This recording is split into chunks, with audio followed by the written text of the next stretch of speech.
dobre, advance.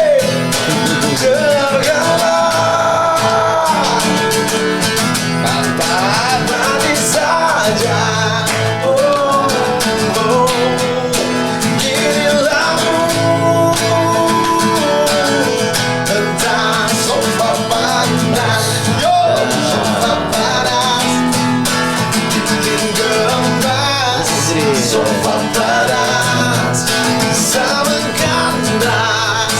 Sofa panas, jangan cemas. Sofa panas, jangan lemas. Sofa panas.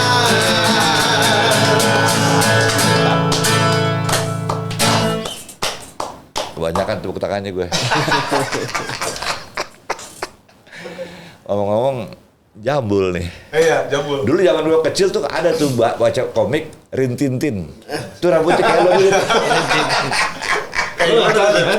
Tahu dong Rintintin ya. Rambutnya kayak lo Jo.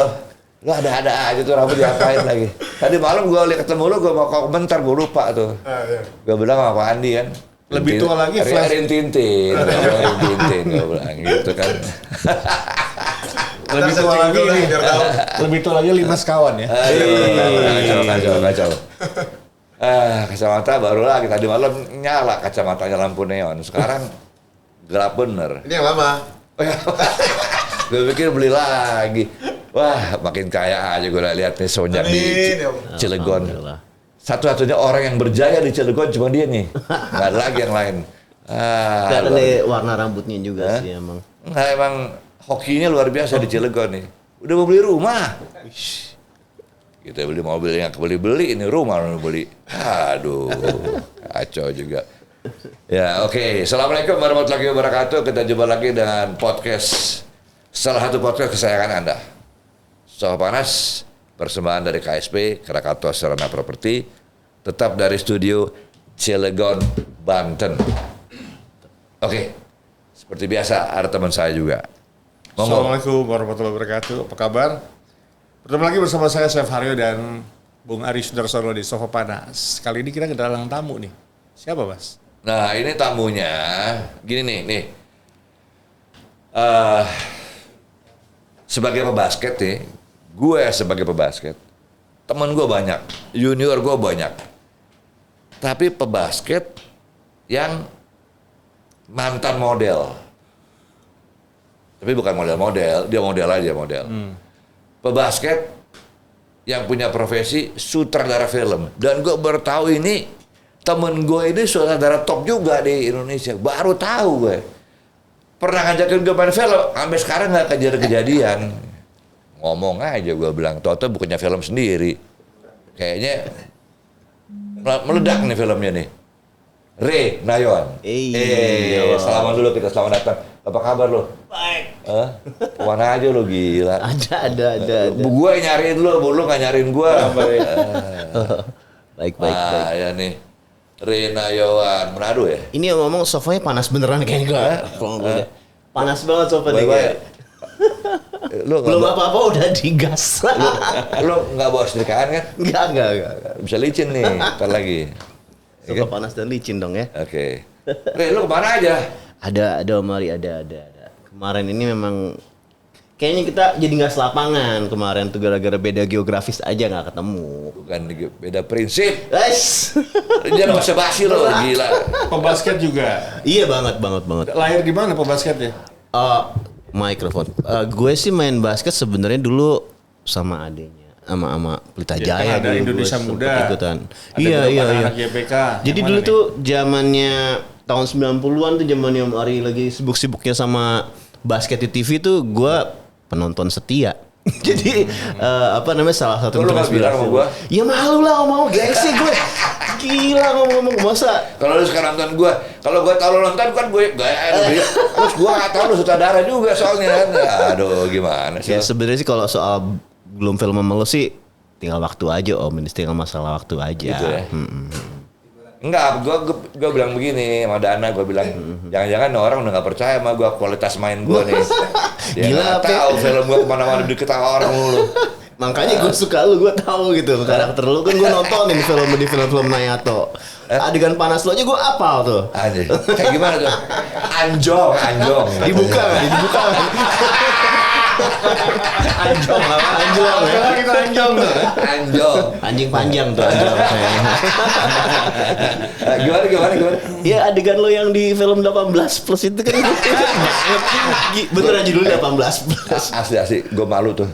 Udah nonton sendiri gue malu bos. Gue bilang bisa begitu gue. Mantep. Gue bilang mau nanya tuh, setan lu ya. Gue bilang, aduh, untung belum ada istilah anjong. Kalau udah ada, nanya tuh anjong lu begitu. Anjong tuh anjing panjang. Enggak, Re. Ini ceritanya gimana lu dulu model. Lu seneng basket, tapi lu punya profesi yang keren gitu, sutradara. Kalau gue bercermin dari lo ya, sebenarnya sih mirip sih Om ya. Kalau passion sih yang ngegerakin gue sih. Kalau gue Maksudnya mirip siapa? sama lu sih. Lu kan gini loh, semenjak tuh mau Om Ari itu sebenarnya gue tuh banyak belajar nggak cuman dari basketnya aja, tapi seseorang yang biasanya gue lihat di jauh gitu kan tiba-tiba deket, terus dia gitu di luar dari ekspektasi gue gitu, karakternya itu ternyata bener-bener seperti yang gue bayangin dan lebih gitu. Cuman humble kalau menurut gue Om Ari. Jadi kalau berkaca dari itu Om, kita nggak Jatuh gue. Kalau inget itu gue mikirnya mirip sih kita gitu. Gue juga geraknya dari dulu passion gitu. Dari dulu dari SMP tuh, dulu zamannya gue SMP orang mana tahu sutradara itu apa gitu. Tapi gue udah pengen jadi Spielberg dari SMP. Oke, apa yang lu dapat dari Spielberg? Wah banyak Quotes-nya, banget. quotes-nya. Kalau gue sih quotes mungkin Enggak, bukan lu kelarin quotes dulu, sih. jangan lompat ke Spielberg nih. Lu kelarin dulu, jangan lompat begini ya. Aduh. Iya. Jadi gue tuh kenapa gue jadi model itu tuh nggak sengaja Om. Jadi gue nemenin temen gue casting. Terus di casting itu zaman dulu kan pakai kamera handycam tuh ya. Dulu tuh handycam tuh kan mahal banget. Gue tuh seneng banget liat handycamnya udah happy gitu. Hi8 ya. Oh itu udah, iya masih Hayat bener. Iya, Hayat. Dari Hayat itu pas gue lihat ternyata gue disuruh casting. Gue dipanggil, temen gue kagak. Gue dipanggil. Pas gue dipanggil gue lebih seneng lagi soalnya zaman itu kan bikin film itu iklan tuh masih pakai seluloid, jadi pakai pita gitu. Yeah. Itu bener-bener buat anak yang tinggal di Sawangan kayak gue tuh jauh banget lah untuk ngeliat kamera kayak gitu, lampu kayak begini tuh dulu tuh udah wah. Tapi emang lu punya obsesi jadi saudara tuh. Obsesi banget. Gue Starting dulu berapa? Umur berapa? Bukan, tahun berapa? kalau gue dulu memulai karir gue sebagai sutradara, maksud gue bayangan gue mulai ngarahin itu inget action figure nggak sih? Ingat. Nah itu gue ngarahin action figure gue, jadi gue mainan gue temen saudara gue seharusnya banyak gue mainin gitu, gue bikin adegan gue. Jadi dari umur segitu gue udah terobsesi dari SMP gitu. Nah pas dapet kesempatan jadi model, gue deket sama semua kru waktu itu sih, tapi gue ada satu sutradara istimewa namanya Dave Chappelle. Dia itu sutradara Jarum 76, dia pokoknya Jarum, dan gue ikut dia waktu gue kuliah, gue ngikutin dia terus kebetulan jadi kru kan. Nah gue sering nanya dia gimana sih cara bikin film gini, dan dia ngasih gue banyak masukan. Dia bilang lo nggak usah masuk sekolah film katanya, yang penting lo mau coba-coba buat aja. Dan semenjak itu gue jadi gini terus sih, jadi bikin film. Jadi lo terus. nggak ada pendidikan formal menjadi saudara, nggak ada? Gue sebenarnya awalnya kuliahnya itu masuknya seni patung ITB.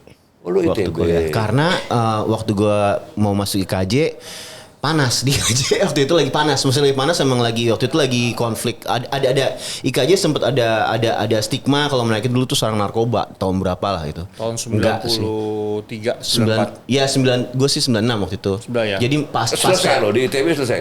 Enggak. Jadi Jadi pas gue kelihatan lo akan selesai lo. Iya, soalnya gua waktu di ITB kan gue dapat doktrin kalau kita itu semua seniman. Terus gue malah mikir kalau seniman ngapain di sekolah gitu. Jadi gue sering berantem sama dosen, tapi bukan dosen seni rupanya, dosen yang lain-lainnya, dan itu yang bikin gue nggak lulus. Oke, jadi profesi lo sebagai sutradara tuh dengan predikat lo sekarang ini otodidak? Enggak. Jadi dari situ tuh karena orang tua gue kan percaya sama sekolah. Jadi gue nggak mau ngecewain mereka kan. Gue nyari sekolah. Terus ada yang ngasih beasiswa kecil di Kanada. Oh lo ke Kanada. Iya. Opsi gue waktu itu ada dua sih, ke New York untuk belajar yang dulu baru New York Film Academy baru buka waktu itu. Itu sekolah vocational, jadi cuma sekolah belajar bikin film aja. Tapi gue ngambil sekolah kajian Om. kajian film. Jadi lu bisa bilang gue ustadz Enggak, film. di mana Saya di gue Kanada? belajar ngaji film. Di Kanada emang belajar jadi saudara. Gue memang pengen jadi saudara, tapi Di waktu Kanada udah belajar itu. bukan directing gue belajarnya, justru gue belajar tuh membedah film-film klasik. Jadi gue kerjanya tiap seminggu itu gue bikin 3 esai. 3 esai mengenai film-film klasik berdasarkan kelas-kelasnya. Jadi kelasnya ada kelas filsafat, ada Lu kelas dasar juga literatur. ya. Lu ngebedah-bedah kasus-kasus begitu dengan bahasa Inggris ya? Iya sih. Keren lu gila. Enggak juga Gue sih. gak nyangka juga lu ya. Gue Ya. pikir taunya bahasa Betawi. Kan bisa karena kepaksa. Ya terus. Jadi little I can lah kalau English mah Oke, gitu. oke. Ya gitu, dari situ memang sebelum gua ke Kanada itu waktu di ITB gua banyak bukan magang, kayak ditarik untuk jadi kru film. Jadi gua udah ngerti itu produksi.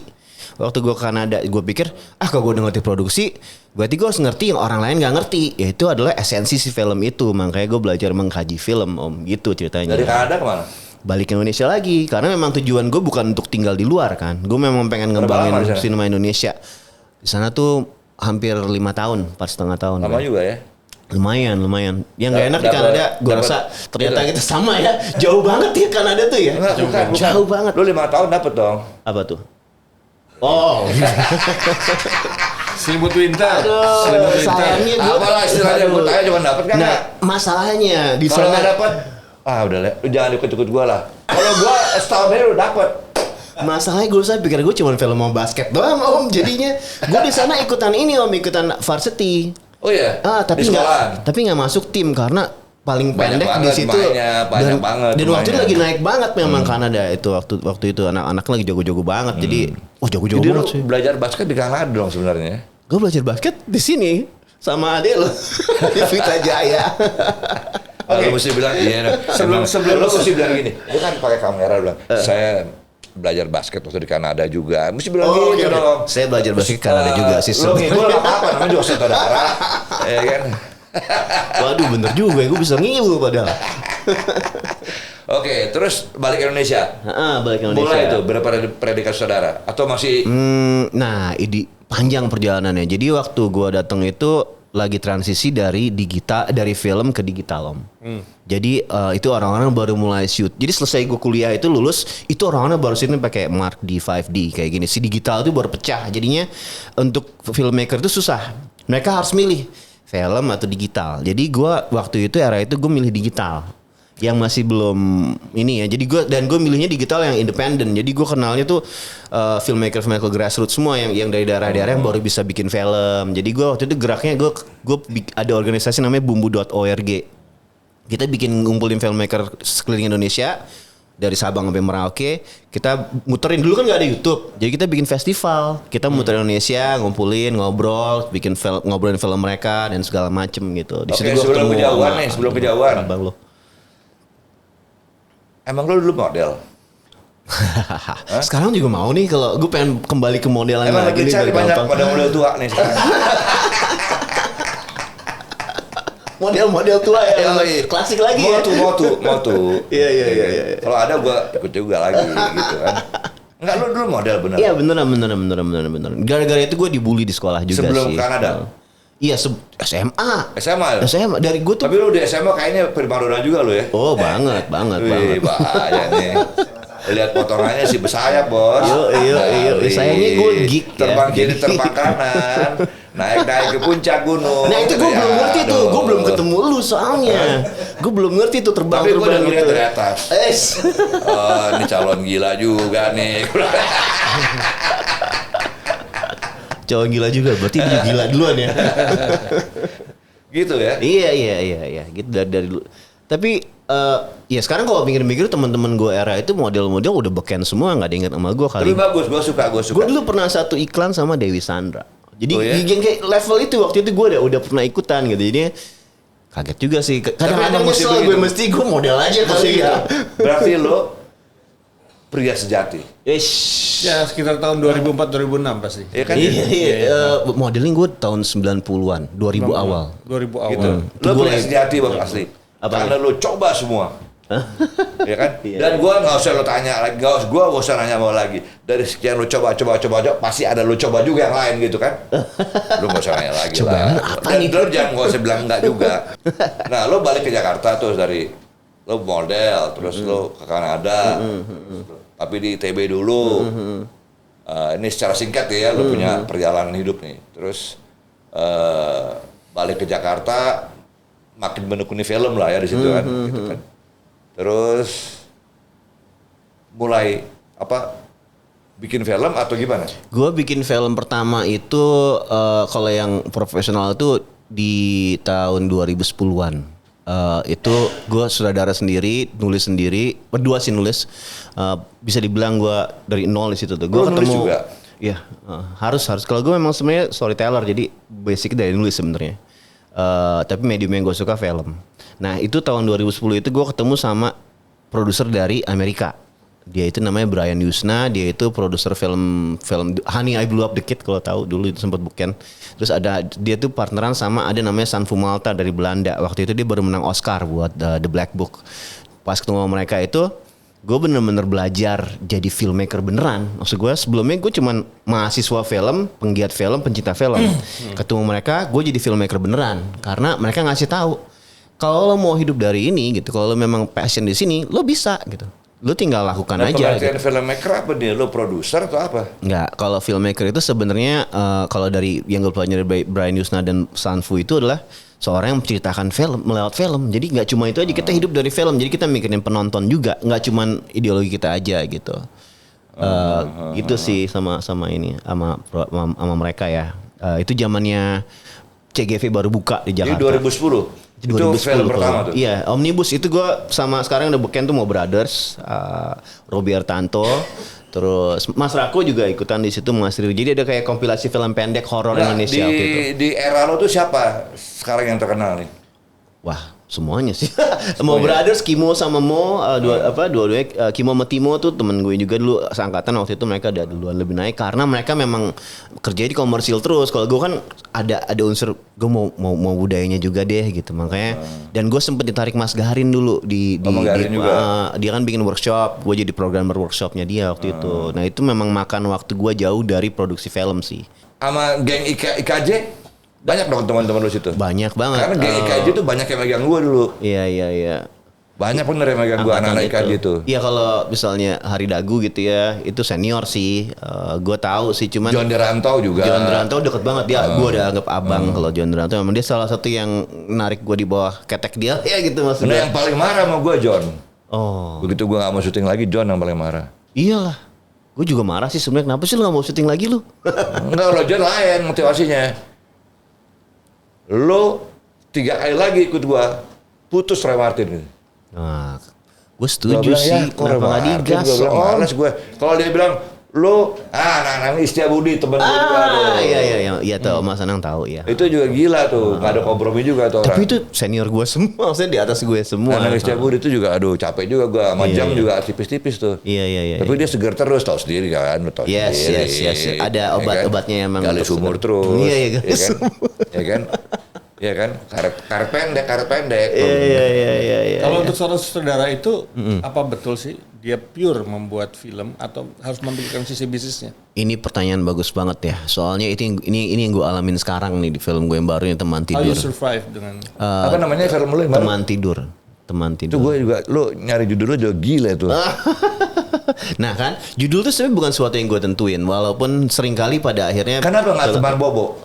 Soalnya kalau Teman Bobo ntar kelinci yang keluar Pak. Itu majalah Bobo. Maksud gue lebih gitu. Teman Bobo gitu ya kan. Terus. Iya kok itu masalahnya itu. Jadi orang cenderung mikir sutradara itu yang membuat satu film, tapi pada kenyataannya apalagi zaman sekarang yang namanya film itu sebenarnya ada di tangan produser. Tangan EP, executive producer. apakah itu sudah keluar jalur dari patron utamanya? Kamu belajar film kan di luar kan ya? Iya, kalau di luar itu sebenarnya Jerry juga dia bicara soal bagaimana membuat taste kan. Dan ada orang yang mengurusi soal bisnisnya. Apakah Iya, di Indonesia iya. bisa diterapkan? kalau gue justru sekarang nih yang ngebuat gue beda mungkin dari saudara lain, gue nggak tahu yang lain ya. Tapi kalau gue mikirin bisnisnya justru karena yang namanya film mau dibilang seni kayak gimana, dia cuma jadi air seni kalau nggak ada yang nonton. Oke. Istilahnya cuma di WC doang gitu. Tapi kan sejelek-jeleknya film yang kita buat nih, kalau menurut gue itu harus ada yang nonton, dan itu lo harus mikirin bisnisnya, karena kalau kita nggak mikirin bisnisnya nggak ada tiketing, nggak ada apa-apa gitu. Bisa lo muter di galeri, oke. Tapi kalau gue bukan yang tipe kayak gitu. Dan nggak cuma satu dimensi film itu gitu, nggak cuman karya aja gitu. Dan yang terutama kalau di Indonesia, kalau kita ngomongin film itu semua bisnis. Ya. Jadi kalau ada orang yang bikin kayak sekarang film gue ini gitu, ini gue nggak sampai selesai bikinnya. Biasanya gue bikin film tuh sampai habis gitu. Nah tiba-tiba filmnya udah jadi ada proses yang kelewat dan hasilnya nggak seperti yang biasa gue buat gitu. Itu orang mikirnya itu adalah semua 100% tangan gue, tapi enggak gitu. Bahkan ketika itu 100% tangan gue pun gitu, kayak film pertama gue Jiltas Jubah itu tuh ada campur tangan orang lain yang harus gue ikutin, tentara. Karena waktu itu film kan buat tentara. Walaupun bukan dari tentara ya. Tapi mereka harus membawa pesan. Iya, di Indonesia mereka harus disensor. Disensor gue buat tentara di film itu. Oke. Jadi pertama kali gue preview waktu bawa potongan kita, versi filmmakernya gitu, mereka menolak.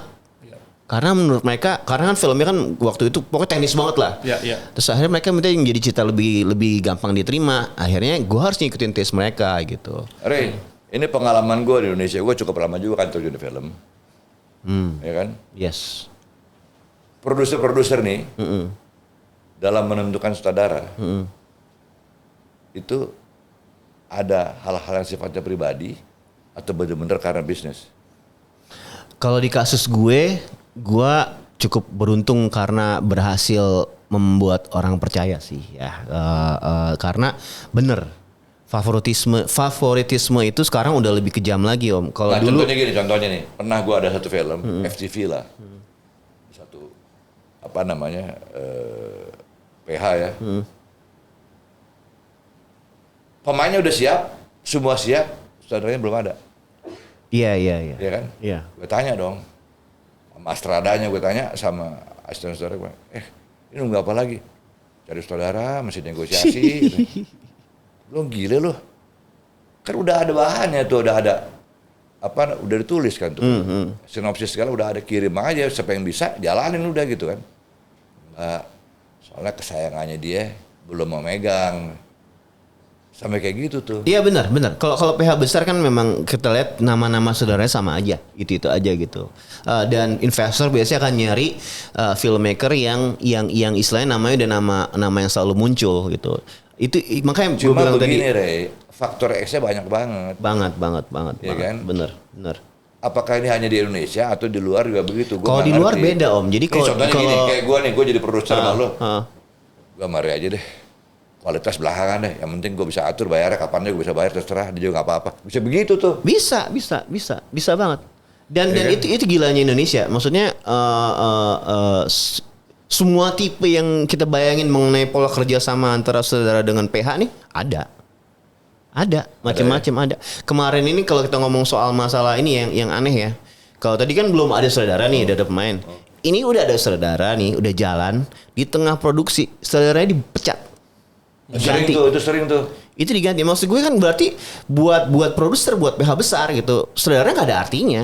Ya udah nggak usah, dia lah, orang lain aja gitu. Sementara kalau nih ya logikanya aja, yang pertama bikin treatment sebelum syuting siapa? Berarti kebutuhan syuting yang disiapin itu kan berdasarkan bayangan si saudara A nih. Tiba-tiba yang masuk saudara B. Ya.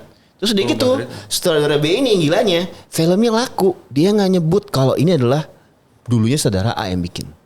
Menurut gue itu nggak fair, karena kalau gitu lo mesti bilang ini gue nerusin kerjaannya ini gitu. Itu kan mesti diomongin ya. Tapi itu manusiawi banget sih. Iya. Ya kan? Kapan lagi gue bisa ngetop nih? Iya sih. Gue punya temen gue lah, gitu kan. Itu gila sih di sosial media tuh kayak kan lagi di sini kan lagi musik bos. Artinya Parah. lagi satu hobi yang luar biasa di Indonesia adalah teman makan teman. Oh itu judul film bagus ya, teman makan teman ya.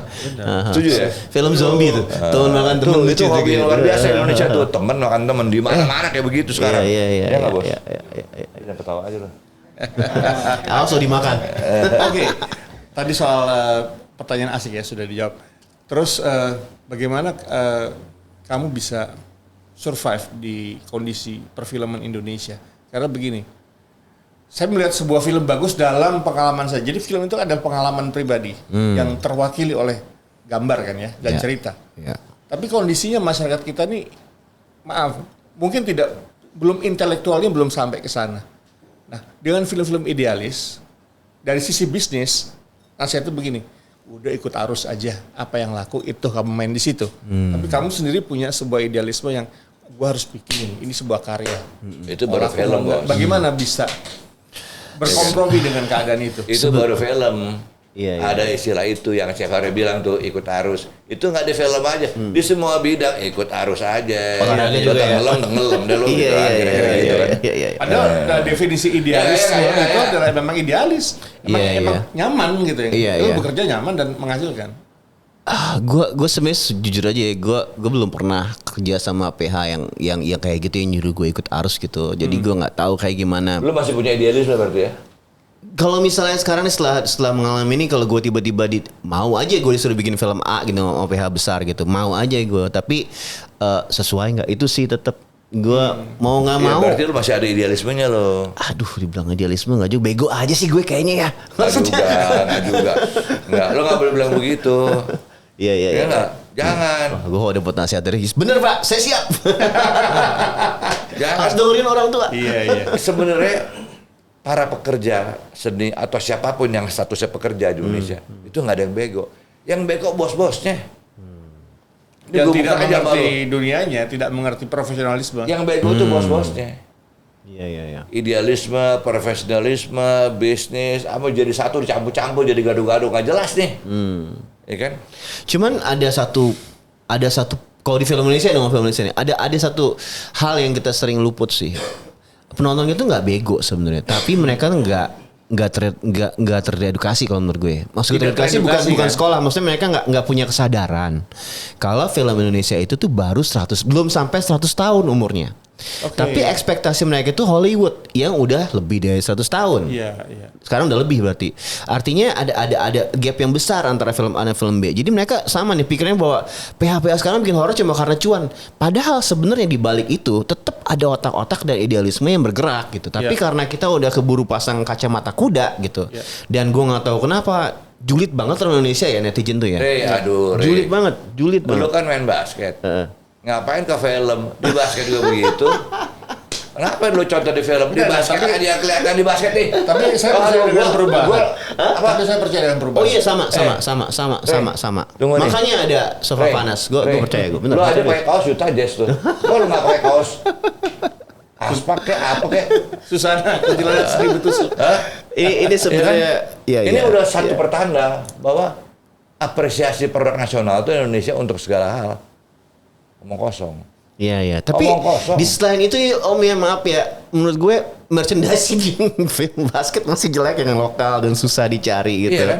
Kalau misalnya sekarang Itu mulai sekarang aja logo bagus-bagus dulu. Contoh yang paling kecil aja deh di basket, ya kan? Kenapa sih bandinginnya sama NBA melulu? Nah bener, itu bener banget. Itu kan gue kesel sama anak-anak. Apa lu NBA lu? Bental penjajah, bental dijajah lu NBA. Padahal dia yang bawa. Oke. Gua bawa, tunggu dulu. Gua bawa NBA untuk orang-orang bisa menambah wawasan. Basket itu begini. Bener. Jangan ditiru-tiru abis, jangan lu mau kayak dia, salah. Lu tetap harus kayak orang Indonesia, merah putih dong. Iya dong. Ini gua pengen gaya ini. Salah gue pakai gitu aja sehari ini. Aduh. Oke, nah Yohan. Siap. Mengenai tren dunia, kita tidak bisa menampik bahwa tren dunia itu pasti sebuah arus besar. Benar. Sekarang arahnya adalah Hallyu Wave atau Korean Wave. Bagaimana dengan kamu sebagai sutradara bahwa semua ini film, audio dan visual mengarahnya kepada tren Korea? Apakah ada nafas atau color correction atau warna atau bentuk-bentuk sinematik yang mengarah ke sana? Ini karena penonton kita lagi suka nih ke sana. Iya. Apakah ada kompromi ke arah itu? Sebenarnya sih kalau gue ngeliatnya kalau yang berhubungan dengan tren ya, kebetulan gue tahu akar-akarnya mereka dari mana. Jadi kalau trennya A, misalnya nanti abisnya trennya misalnya anggap trennya Swedia nih, anggap aja nggak salah ngomong ya, trennya Swedia tiba-tiba. Gue tahu akarnya gitu dan gue tahu kenapa itu bisa di tren, kenapa itu bisa menarik. Jadi kalau dari perspektif gue itu nggak masalah. Oke. Itu gue nggak masalah karena itu cuman istilahnya make up. make-upnya aja gitu. Tapi kosmetik. esensinya akan selalu Indonesia gitu. Iya. Kalau menurut gue gitu. Jadinya nggak masalah kalau gue. Dan menurut gue bagusnya tren Korea itu adalah satu. Korea itu all out. Iya. Jadi mereka kalau misalnya bikin sesuatu yang colorful itu oversaturated dan segala macam, dia berani gitu. Yeah. Itu yang gue salut, dan gue eksplorasi mereka lakuin itu sesuatu yang bisa dipakai sebagai metode kita. Dan Gitu. saya lihat dari pesan sebuah audiovisual Korea adalah di dalam film itu atau sinetron itu ada industri di sana. Yes. Industri mobil, Yes. kosmetik, kecantikan, Wah, makanan. gila sih itu. Nah, kalau soal itu, Kayak kalau dikeroyok soal sama itu, kementerian gitu loh. soal Iya. itu kita Benar, nggak benar, bisa benar. kasih perbandingan begitu, kita nggak bisa. Kita masih terlalu sederhana di sini. Ya kan masyarakatnya juga soal film masih ya pas-pasan lah wawasannya, ya kan. Terus sutradara kita atau produser film kita juga duitnya pas-pasan, nggak ada yang beli-beli juga, ya kan. Film itu salah satu film Karena paling gini, murah sih contoh- di dunia nih, biaya produksi. Re, contoh yang paling kecil, tetangga gua, kalau gua telepon lu ngapain lu? Padahal lu seumuran gua, lu ngapain lu? Nonton drakor nih gitu. Ya. Sampai gua marah-marah, apa lu? Gak ada kerjaan lain, gila lu. Gua bilang, Nah, gue pernah ngobrol sama Tapi available sih om masalahnya. Om. Iya. Sekarang sama sinetron nih beda, available gampang, lo mau nonton drakor tinggal nyalain OTT gitu, gampang enggak, banget maksud sekarang. gua boleh-boleh aja lu nonton drakor. Gua gak bilang gak boleh. Tapi jangan kayak tiap hari begitu dong. Lu gak boleh jam 9 malam, gua mau diganggu drakor. Nah, Gua bilang, ntar gua dateng nih. Emang lu siapa? Gua Dracula nih. Gua bilang gitu. ayo, gue pernah ngobrol sama Isep lu darah lu. saudara senior ya. Sebut saja RS ya. Heeh. Saya ngobrol sama dia udah bukan masalah teknis lagi, tapi kedaulatan film Indonesia di tanah air. Dia malah berpikir gimana nih cari bos besar yang bisa bikin bioskop seluruh Indonesia, Bener, tapi khusus memutar film Indonesia. bener. Jadi tidak ada politis dalam pemutaran film, durasi dan lain-lain. Ini yang perlu orang tahu ya. Ah, Di Indonesia itu, tadi gue baru cerita di Dial sama Dana, filmmaker itu kayak tukang tahu bulat. Semua dibikin dadakan. Bedanya sama tukang tahu bulat, kita nggak bisa jualan sembarangan di mana-mana. Kalau tahu bulat kan lo masuk komplek A, komplek B, tinggal bayar satpam, ya kan. Kalau kita nggak bisa, kita harus tergantung sama satu bioskop paling besar, XXI. Dan XXI ini udah sekian lama mendominasi. Tanpa sadar, menurut gue mereka nggak sadar ya. Ini mereka bikin sistem yang monopoli.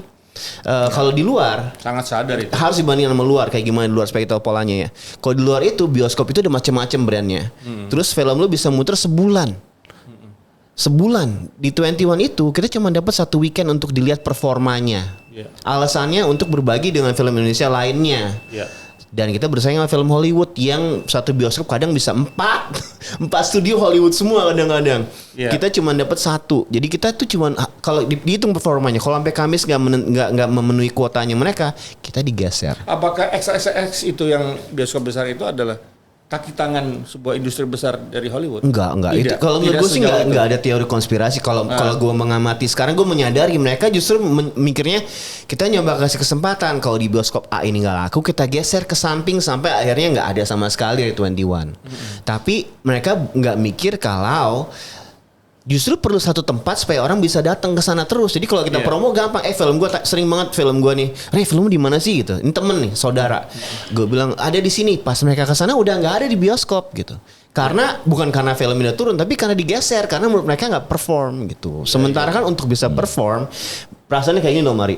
Kayak lo main di final turnamen, terus lo jadi bench warmer, gak dimainin sama sekali gitu karena alasan Bos, favoritisme gitu. Apa yang lo omongin itu, atau yang Chef tanya, gue bosen dengernya terus. Nah kan? Karena apa? Itu yang gue alami sampai gue umur 70, itulah Indonesia. Aduh, nyebelin tuh gak nyebelin. Serak dedek. Enggak. Jadi. Ya belum habis, tapi itu penghabisan. Udah kayak drama. Re, gini sekarang, Siap. gue mau nanya sama lo. Om Ari mah gak ada matinya, santai aja. Umur 72 masalahnya itu bosan. Cuma sebatas obrolan kopi doang. Ini gila tajam banget ngomongnya. Enggak, Kalau gue jadi menteri udah gue berhentiin aja. Re, Yes. gue belum pernah lihat di Indonesia satu hal. Lo tadi bilang masyarakat kita kurang edukasi soal film kan? Iya. Penonton kita kan? Iya. Gimana mau edukasi? Orang dibohongin terus. Iya dong. Ya tapi kan Nah, soal pembohongan itu, gue nggak tahu siapa yang salah. Copywriternya, sutradaranya, atau produsernya. Iya, Gue udah iya, nggak ngerti nih. Ada kepentingan siapa di belakang ini nih? Iya. Karena Iya, bisnis, man. kritik sosial. Film ini tema ini kritik sosial. Gue lihat apa yang dikritik sosial. Nah, iya, gue Ini ngerti lu sih. basa-basi doang nih Gue semuanya. gue ngerti. Kadang-kadang memang ada hal-hal yang mereka coba goreng untuk jual sih, memang ada. Kayak film gue juga kan sebenarnya istilahnya gorengannya itu bullying Teman Tidur ini, karena memang filmnya mengangkat sistem. Gue sih sebenarnya lebih ngangkat sistemik gimana cara bullying terjadi sih secara nggak sengaja gitu. Tapi dijualnya sebagai film bullying, dan benar sih kebetulan memang Memang ada lagi- kebutuhan itu. dan filmnya permintaan memang itu. nah itu, jadi nggak bohong. Tapi pada dasarnya it's a make believe industry. Jadi ini industri film itu industri make believe, kalau itu ya bahasa Inggrisnya nggak tahu apa. Tapi intinya memang semuanya bohong-bohongan sebenarnya Om. Jadi gak masalah sebenarnya, memang kita menjual kebohongan. Tapi yang mau diangkat dari kebohongan itu adalah kejujuran kalau gue. Kenapa kita bohong di sini gitu, supaya orang mau dengar kejujuran yang biasanya mereka nggak bisa dengar di kuping langsung gitu. Oke. Itu sih. Nah, karena kan gini. Tapi kalau Itu masalah yang gue edukasi setuju. penonton gitu, Kan itu ada memang istilah gini, ya namanya juga film. Gitu kan, iya, namanya betul, juga film. betul. Tapi ada satu hal yang gue nggak suka dari penonton Indonesia adalah gini. Ih keren lu nonton deh, keren. Padahal tau dibohongin nih. Keren. Pas gue nonton, anak-anak lihatnya kerennya dari mana ya? sekarang kebalik Om. Sampai gue nonton 2 kali loh. Sekarang kebalik Om. Kalau sekarang nih orang lebih seneng ada yang bilang filmnya jelek. Oh untung lu kasih tau jelek jadi gue gak jadi nonton. Lebih seneng dengar orang bilang filmnya jelek padahal mereka gak nonton Om. Jadi lebih buruk daripada itu. Yang kayak lu gue malah appreciate. Kenapa gue bilang gak teredukasi? Karena orang-orang tuh gampang banget dikasih tahu film A itu butut gitu misalnya. Atau enggak, ini satu orang ngomong. Semuanya bilang oh iya jelek filmnya jelek. Padahal mereka gak nonton. Gimana cara lo tahu sesuatu itu jelek atau buruk kalau lo nggak nonton? Itu maksud gue nggak teredukasi. Jadi kalau gitu, Gue mendingan kayak lo datang nih jelek, bagus datang, enggak jelek, mendingan gitu. Lo nonton sampai 2 kali. Gue Karena seneng itu- banget beli tiket 2 kali kan. Re, Itu yang karena dicari. itu gue juga bingung kerennya di mana gitu loh. Pas gue nonton apa yang keren sih? Gua bilang. Ya kan apa ceritanya? Udah ketebak kok. Ya kan di tengah-tengah gue udah tahu nih abisnya begini kira-kira nih. Dire. Ya kan? Iya, Ya Kau kan? ngeliat film tentang mafia, tentang Yes. membongkar kejahatan. Yes. Amerika Hollywood bercerita tentang pengalaman. Bercerita aib lah kalau kita bilang. Iya. Kenapa di Indonesia tidak bisa Oke. bercerita pengalaman atau Ini aib ada itu? cerita menarik nih. Nah. Jadi waktu gue bikin film Jitas Juba itu, ya ini cerita mengenai istri tentara. Ya, istri tentara itu yang gue tahu waktu gue riset dan gue ketemu sama orang-orang yang gue target riset gue. Ini semua udah jenderal segala macam ya. Mereka cerita mengenai kesulitan. Jadi istri tentara. Dulu itu mereka tuh makan aja susah, harus berbagi satu karung beras dari suaminya, satu apa namanya garnisun gitu kan. Yeah. Sekarang gue angkat itu dong. Gue angkat itu karena riset gue ketemu itu dan gue ngerasa itu yang mau gue angkat, perjuangan istri-istri itu. Tiba-tiba pas gue preview depan istri tentara yang sekarang, mereka protes. Mempermalukan. Mempermalukan Nah, Cops. tau apa kata-katanya? Itu nggak mungkin istri tentara rumahnya mati lampu, kita pasti bayar listrik. Bayangin.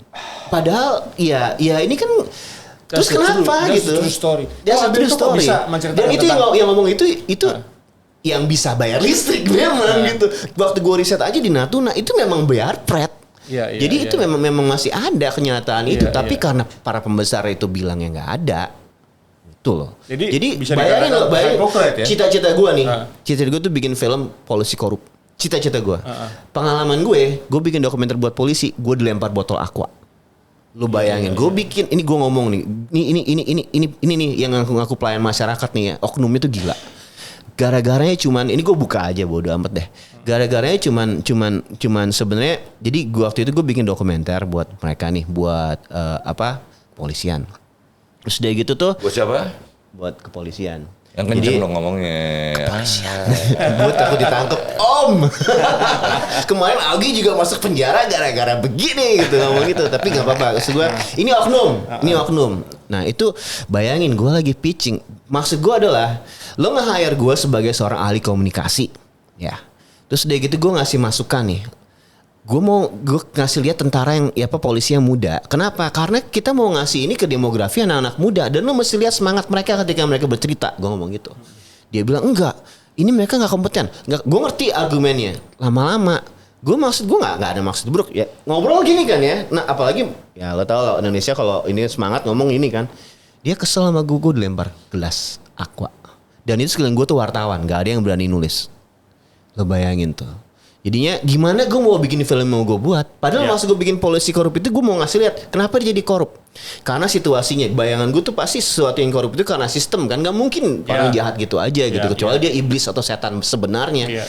Enggak gitu. Cita-cita gue malah gue seneng lihat polisi korup dalam cerita. Kenapa? Karena kita bisa ngasih lihat banyak hal. Dan bener loh kita nggak berani buat itu, nggak bisa. Kalau kita nggak bisa ya, nggak bisa. Terlalu munafik. Nggak bisa. Terlalu hypocrite untuk nggak bisa. masyarakat. Ray, kalau kita ngomongin situasi di sini nggak ada kelarnya nih. Iya benar. Nggak ada, capek gue Ini juga. gue panas banget nih. Nggak. Sekarang gini. Gue mau tahu perbandingannya aja. Gue salah ini goblok nih gue memperbandingkan dengan Amerika. So tahu gue kalau ngomong begitu. Sama aja gue maki orang kalau kasih perbandingan sama negara yang udah berkembang, udah maju. Gue mau maki tuh orang tolol lu, brengsek lu. Sekarang gue akan jadi orang tolol, gue jadi orang brengsek nih. Apa kelebihan negara-negara superpower kayak Amerika atau negara-negara Eropa dalam membuat karya film? Karena gini, orang nonton film di sana pulang tuh bisa terpengaruh loh. Yang jalannya nunduk, Bisa jadi hero, bisik-bisik ngomongnya. Di sini enggak, ketawa-ketawa aja gitu. Siapa lo nonton? Kayaknya nggak ada pengaruh tuh film. Emang nggak ada juga sih. Sebenarnya sih Om kalau gue nih ya, menurut gue pengaruh ada.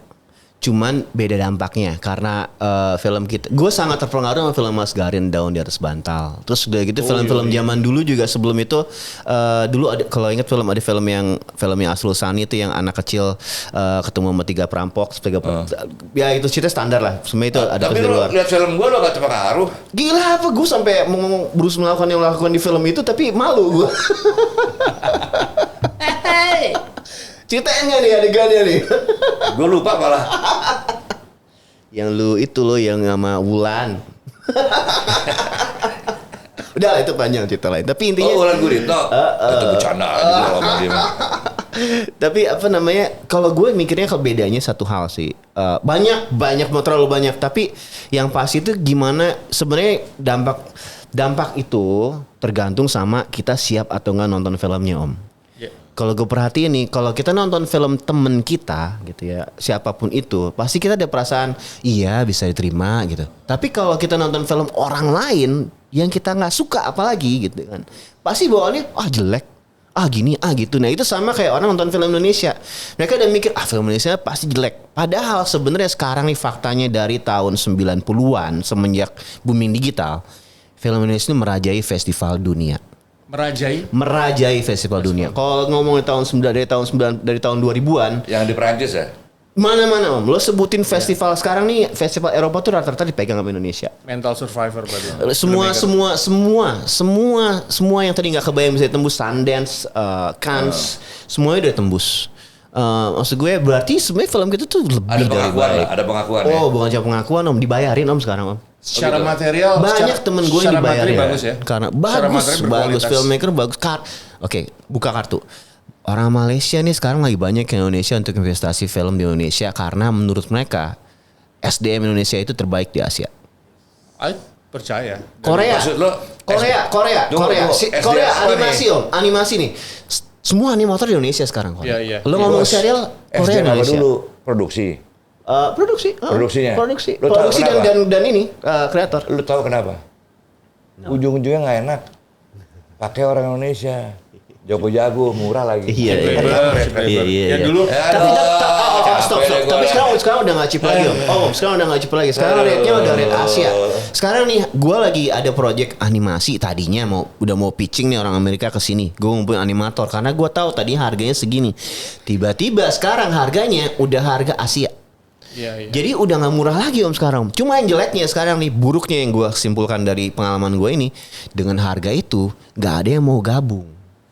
Lu gak bisa ngumpulin yang jago A, jago B di satu project. Kalau mereka gabung, mereka punya project lain. Pixar, kalau kita ngomong animasi harus ngomongin Pixar. Gak ada yang side project. Semua kerja di Pixar doang. Kalau kita lokasi project nih, mana ada yang ngerjain satu hal. Pasti dia ngerjain film-film lain. Jadinya gimana mau maksimal gitu, nggak bisa gitu, nggak bisa. Teknis mungkin bagus, tapi namanya esensi sesuatu sama kayak teamwork. Teamwork itu nggak akan muncul, satu tim itu nggak akan bagus kalau teamworknya nggak murni Om. Nah film tuh gitu juga kalau menurut gue. Tidak murni itu tidak fokus maksudnya. Iya, sekarang gini bayangin, animator di Pixar itu diajak, nih animator ya kerjanya cuma ngerender doang gitu. Itu diajak meeting cerita. Kalau kita kan cuma di-hire sebagai itu aja, sebagai ya udah renderer aja. Ini sekarang bicara TV, media TV. Sekarang buat TV makin banyak. Produser film juga makin banyak. PH-PH nih. Yes. Buat supply ke TV-TV kan. Iya betul. Sekarang sih OTT ya tapi oke. Ya kan? Cuma budaya TV ini nggak berubah nih. Terus terang aja gue bilang. Ya ngerusak lah. Hah? Ngerusak. Tar dulu, belum nyampe nih ngomongnya gue. Belum nyampe. 2-3 hari, tahu-tahu produser telepon gue. Bos besok nggak usah syuting deh. Kenapa? Udah tayang 3 episode diputus nggak jadi terus. TV nggak mau. Katanya. Gue bilang bos, ini yang main top, cerita bagus, kok TV kayak begitu? Nggak ngerti gue. Nah, itu gimana tuh? Sering banget kayak gitu. Gue alhamdulillah sih belum pernah di posisi itu ya. Tapi kalau dengar dari cerita teman-teman sih, sebenarnya bukan rusak, memang budayanya udah jadi om. Yang lo bilangin ini lo ngomongin ini budaya ini udah jadi justru. Jadi Enggak, itu lebih parah pada budaya rusak. Maksud gue gini, kok penilaiannya nggak apresiatif ya? Nah itu juga parameter penilaiannya itu yang nggak pernah ada standarnya. Sampai gue tanya apa orang-orang TV ahli-ahli film apa enggak sih, gue bilang gitu. Wah gue nggak ngerti kalau bagian situ. Gue kesel banget loh. Ya kan sampai ini bintang-bintang top ngumpul, 6 orang ngumpul. Mas bilangin dong sama bos lo. Masa baru 3 episode dipotong? Itu yang main ini kan. Soalnya sekarang sih sebenarnya ada lagi paradigma yang berubah kalau kita ngomongin masalah itu ya, masalah sekarang ini yang penting lagi ada lagi om sekarang om. Jadi gue kan sempat kerja setahun di View di OTT punya Hong Kong ya yang mempopulerkan drama Korea di sini lah. Kita juga bikin serial original di sini. Nah itu tuh sekarang ini penilaian itu nggak cuman dari nama pemain yang udah beken aja, tapi dari jumlah followers. Jadi jumlah followers. Sharing. No. Jumlah followers. Yeah. Oh followersnya? Yes, di sosial media itu ngaruh besar. Oke. Itu besar yang Padahal bagus sih. belum tentu bagus. Karena Iya. dianggap sebagai potensial viewer. Dan ada beda mentalitas antara aktor zaman dulu yang belum ke sosial media dengan aktor yang udah bersosial media. Jadi kalau dulu aktor itu berpikir film itu sebagai medium ekspresi, tempat berperan. Yeah. Jadi mereka mengikuti kebutuhan sutradara atau apa gitu kan. Tapi kalau sekarang ini kebalik, mereka mikir film yang butuh pemainnya. Jadi produksi film harus mengikuti pemainnya. Iya. Nah ini efek sosial media ya. Sebetulnya banyak nih gue mau ngobrol sama lo nih. Oh itu panjang topik kan? sendiri. Tapi gue udah kasih sign dari depan nih. Aduh, kapan ya ketemu lo lagi ya? Iya. Susah sih nyari lo sekarang. Enggak. Apa film lo? Teman tidur. Teman kalau tidur. tayang. Nih untuk semuanya aja nonton deh layar lebar nih. Judulnya Teman Tidur. Instagramnya dong. Ya kan Teman Tidur. Instagram Belum filmnya. belum. belum. Judulnya Teman Tidur, sutradaranya ini. Ini saudaranya. Saya. Nah, Yohan. Yes. Sutradara, pebasket juga, bekas model. Sayang kalau nggak nonton. Ini bagus. Judulnya aja udah menggelitik kan. Teman Tidur, ya kan. Kalau saya kan teman tidur udah jelas siapa. Ini yang nggak tahu siapa nih teman tidur, ya kan. Nah, sekarang balik tuh, cek orangnya apa? Instagram filmnya itu ngecek. teman tidur titik the movie, teman tidur titik the movie. Kalau Instagram gue cinema SINMA titik riang titik gembira. Sip. Nanti bakal dicek semuanya. Siap. Thank terakhir dari gue nih. Yes. Lo sampein pesan deh ke pemuda-pemudi Cilegon atau Banten Siap. dan juga di luar Cilegon Banten. Siap. Lo kalau mau serius di film, kira-kira gimana? Terus profesi apa yang paling menjanjikan di film? Apakah sebagai bintangnya, apakah sebagai sutradara, apakah sebagai produsernya, apakah sebagai tim produksinya? Lo kasih tahu aja. Kalau sebenarnya kalau buat pemuda-pemudi sih kalau menurut gue tahu apa yang lo mimpiin sih. Lo harus tahu apa yang lo mimpiin dari sekarang gitu. Dari muda tuh lo harus tahu apa yang lo mimpiin supaya bisa lo kejar gitu. Dan kalau lo tahu mau mimpi apa itu, komitmen deh, jangan nyerah deh. Itu sih yang paling penting. Terutama kalau mau bikin film. Bikin film itu kadang kita cuma mikir, keren-kerenan doang. Banyak sekarang yang keren-kerenan doang. Tapi sebenarnya enggak kok, itu lebih dari itu gitu. Buat seseorang yang kayak gue gitu, yang gue ADHD, bisa mengekspresikan diri lo bisa lebih fokus gitu, dan lo bisa hidup dari itu kok. Lo bisa hidup dari menjadi diri lo sendiri sebenarnya. Cuman lo harus mulai dari sekarang sih, Mim. Artinya lo bisa hidup pantas dengan film ya. Alhamdulillah bisa, insya Allah. Ya kan bisa. itu yang lo mesti informasiin. Yes. Lo kalau nggak tanggung-tanggung di film pun bisa hidup. Yes. Kira-kira gitu. Dan ada banyak profesi di situ kok. Lo bisa kalau mau berprofesi juga bisa gitu. Mau jadi karir misalnya jadi kameramen misalnya, jadi sound itu juga bisa gitu. Itu kerjaan yang bagus kok. Itu layak. Bagus dan nggak banyak orang juga. Iya kan? Dibanding sama yang lain ya lah. Kayak soundman tuh nggak banyak orang juga. Benar. Iya kan? Benar. Iya kan? Yes. Ada teman gue satu, dia dulu tukang burung. Oke. Jualan burung. Sekarang jadi pemain gitar, Bos. Karena dia orangnya. Iya. Oh, tuh dia. Jadi burungnya udah dijual, burungnya dia udah dijual. Aduh, gue nggak ngerti deh. Dulu kalau nyari dia di Rawamangun sana, Bos. Di pasar burung. Iya. Bukan main. Pokoknya spesialis parkir. Tuh, kutilang yang warna-warni lah. Nah itu nular ke rambutnya. Oh, Tuh, iya, lihat iya, dong. iya. Udah paling gaya deh. Oke, demikianlah jumpa kita dalam podcast Soal Panas persembahan KSP Krakatau Sarana Properti dari studio Cilegon, Banten dengan narasumber yang istimewa, Rena Yohan. Rena, thank you banget. Terima kasih Ya kan? udah undang kami. Banyak. Terima kasih. Saudara film, pebasket serius nih basketnya. Serius Serius banget basketnya. Gue punya klub namanya Ngelebihin Thundercats. pemain nasional latihannya. Sehari bisa 2-3 kali. Thundercats basketball. Sehari bisa 2-3 kali.